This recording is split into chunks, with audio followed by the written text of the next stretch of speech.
United States is not the land of the free and the home of the brave. It is the land of the fee and the home of the slave.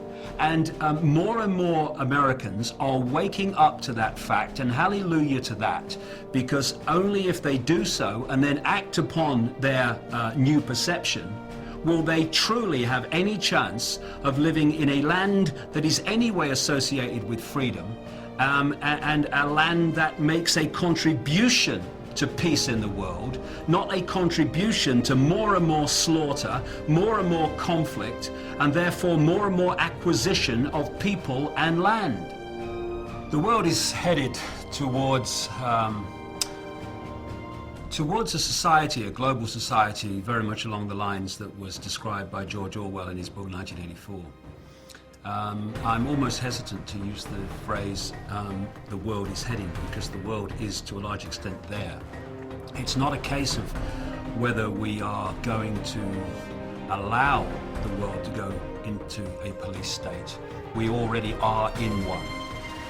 The question is, how deeply are we going to allow it to happen? The reason now that we're seeing more and more of this police state around us in a form that we can see and cannot any longer deny is because humanity is waking up. There are enormous numbers of people who are now beginning to allow the veil to lift and allow themselves to see what they couldn't see before. When I started talking about all this 20 years ago and writing about it, I was talking to a man and a dog when the dog could be bothered to turn up. I was the nutter in Britain, the person people laughed at and dismissed. Now I talk to thousands of people at a time, and my work is known all over the world. I have been a barometer for a dramatic awakening of vast numbers of people, and it's an exponential curve. We are now at the point where those institutions and these institutions of control and surveillance and all the rest of it are now being put in place. So this hidden dictatorship all this time is now coming to the surface where it can be seen. And this gives us an opportunity for people to actually start to do something about what's happening, because instead of being some far off sometime over the rainbow, it might come sometime, it's now in our face. The police state is staring us in the eye, and it's getting more and more imposed upon us and more imposed on society every day. They look at the world, they know there's something not right. There's something that's not the way they want it to be, and they feel uneasy about it. But they try to placate those fears, not by facing them, but by trying to find a way of making them disappear with words like, oh no, we would never allow a police state. Not in America, no, never allow a police state. Britain, never allow a police state. Wonder if they said that in Germany just a few decades ago. We'd never allow a dictatorship in Germany. We're a land of freedom. And look what happened. In a few short years, they had a grotesque dictatorship. And that's how fast it can come. From the Weimar Republic to the Nazi dictatorship in Germany by Hitler and company was a few years, not even a few decades. And the greatest weapon of any dictator is to divert attention from the people. So they're looking the other way and allowing the dictatorship to be built and imposed and all the infrastructure put in place.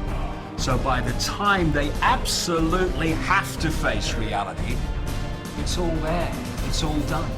I'm sick of this, and I'll tell you why I'm sick of it. Because while these pathetic, naive people, despite all the evidence before them, are looking the other way, oh no, it's just paranoia. While they're doing that, They are allowing these people to impose their will on my children and my life, and I'm not having it. And if people would just engage a few more brain cells, open the eyes and look, they will see the scale of fascism, no other word for it, that we are being subjected to today. And if you don't wake up and you go on looking the other way, well, the fascism just gets more, and eventually it'll dawn on you, and by then it will be too late. Don't look to me for sympathy when it happens, mate, because you got your chance now. So, are we going to make a stand now and draw a line in the sand and say here and no further? In fact, we're going to roll this back? Or are we going to wait until it's got really, really extreme, by which time there'll be so much infrastructure in place that drawing a line in the sand will be a serious challenge? And we either face it now, or we face it a little bit further along the road, when if we think it's not very good now, it'll be a bloody nightmare by then. It's time to lift the arse off the sofa and bring an end to this nonsense, because otherwise we're just building our own prison cell or sitting around while someone does it. Is that sensible? I think not. I'm sorry that I'm struggling to find words, because words fail me. The idea that governments, with their record, have the interests of the people at heart. Anyone who believes that is basically a lost cause in terms of understanding what's happening in the world. And I'll just leave them to get on with it. And when the knock comes on their door,